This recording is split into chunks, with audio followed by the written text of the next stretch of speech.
going to do a quick little review on this Wet n Wild palette right here called Walking the Red Carpet.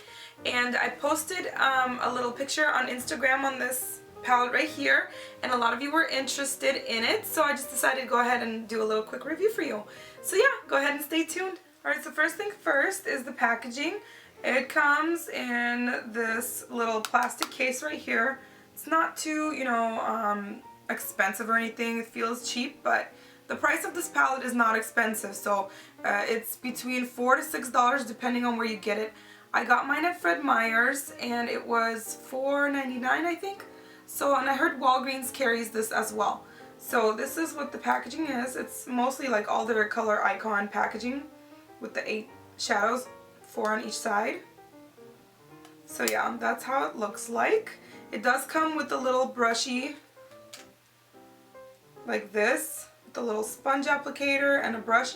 I never use these because I do have my own brushes, and I feel like most of the girls on here have their own set of brushes that they use, but if you don't, if you're a beginner, you can use this if you'd like. And then of course, another thing that they put on their little shadows is for beginners again, if you'd like to use, like, these two are brow bone colors, these two are eyelid colors, these two are crease colors, and these two are definer colors. So if you don't know what to do with shadows and you're like a beginner, that's a great little, guideline for you to use. So anyway, let's go ahead and get started. I'm going to show you all these colors, talk about them, and do swatches for you so you guys can see. Alright, first color right here is the brow bone color, and it's a pale matte pink color. When you swatch it on the finger, it kind of tends to look a little more white. It's very soft in texture, and the pigmentation is okay. Alright, color number 2 is a pale khaki color.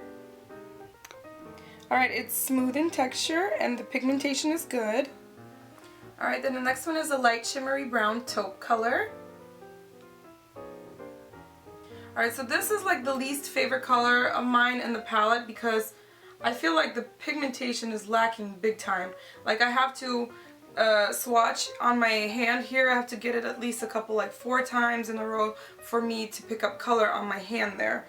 So I don't like this color at all. It's very pretty in the palette, but for me, I feel like even when I applied it with a brush, it just wasn't there. It wasn't applying on my eye, so I don't know.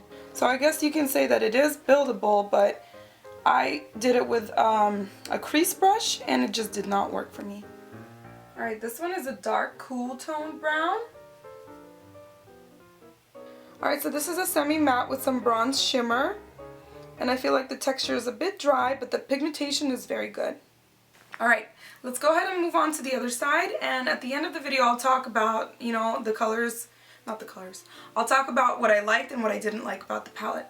So let's go ahead and start with this brown bone color. So this is a pale white color right here. I'm going to keep adding them on my little swatch board here. Alright, so this is a pale white with soft shimmers. I feel like it's very sheer when you put it on, but it is blendable and workable. The next color in the palette is this gold one right here. It's very pretty in the palette and it swatches very nice, but I feel like this one has a lot of fallout. When I use this color on my eyelids, I feel like the glitter goes all over my cheeks, so it does have a lot of fallout, but it's still a very pretty swatch, as you can tell. It is kind of chunky though, like flaky. Alright, and then the next one is a shimmery warm gold color. This is not as flaky as the other one. And let me go ahead and show you the swatch. So it's very smooth in texture, and overall it's actually pretty nice. Alright, and the last is my favorite color in the palette. It's like a shimmery yellow toned brown. Let me get a swatch for you. Alright, so like I said, this is my favorite color in the palette. It has a little bit of sparkle gold shimmer in there.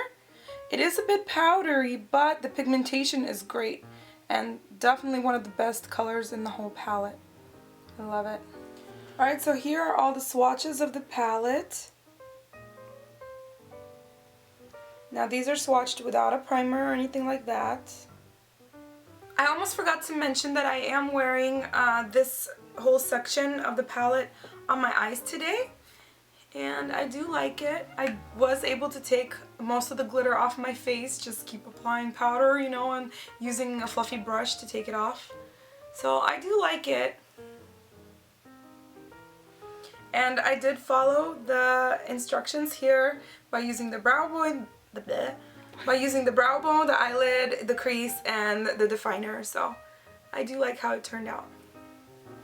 Alright, so you guys saw the swatches. You heard me talk a little bit about the colors. Now, like I said, this one right here is my least favorite color in the palette, this crease color. It is beautiful in the palette itself, but when you put it on, for me, I can't get it to go on my eye whatsoever, even though it's swatched not too bad on my arm there. The other one is the super gold one here. Is very beautiful, but like I said, lots and lots of fallout, glitter all over your face. Now the two brown bow colors, they're okay, they're not the best, but I feel like they work just fine. This one is my favorite right here. This one is great too. For me, I'd probably give this palette a 3.5 stars out of 5 just because of pigmentation and fallout, like I said before. But other than that, for the price, I think it's still a great palette, and if you can find it, pick it up and see for yourself. I also have another palette called Flirting at the After Party. If you did like this mini review here and would like to see me do one on this one, let me know in the comments. Other than that, thank you guys so much for watching, and I will see you next time. Bye!